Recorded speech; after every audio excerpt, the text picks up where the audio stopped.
но я примерно цитирую, буквально, но ему эта идея не нравится, или ему не нравится идея хватит Кавказ, потому что иначе они все сюда тогда приедут. Примерно так я передаю, возможно, неточные слова, как вы к этому относитесь, и что думаете по поводу идеи Демушки?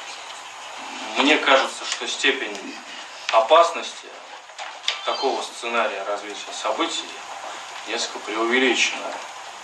Это во-первых. Во-вторых, я бы все-таки смотрел всегда в корень проблемы, да, и не забывал бы о том, что Дмитрий Демушкин, несмотря на наши лояльные к нему отношения, товарищеские отношения, теперь состоит не в столь плохих отношениях с руководством Чеченской Республики. И, возможно, озвучивает не только свое мнение на эту тему.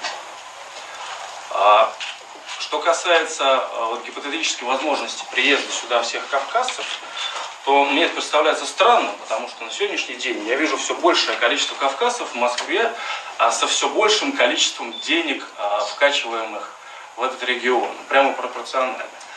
Поскольку кроме, например, квот, выделяемых национальным меньшинствам в московских университетах, да, есть и платные места, которые тотально скупаются сейчас выходцами из Чечни, из других регионов.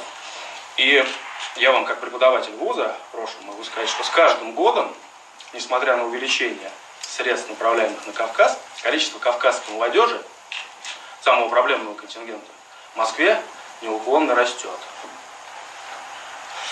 Это во-первых. Во-вторых, когда мы говорим о нашей стратегии, мы подразумеваем, что отказ от чрезмерных дотаций Кавказу – это всего лишь первый шаг.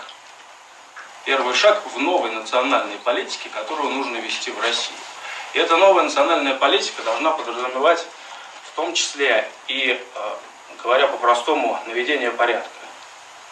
Если нам удастся добиться выполнения этих требований, то есть если вначале мы откажемся от датирования Северного Кавказа, уменьшим его, мы затем перейдем и к другим требованиям. Я думаю, больших проблем не возникнет. Но это моя точка зрения. Позвольте мне добавить пару слов.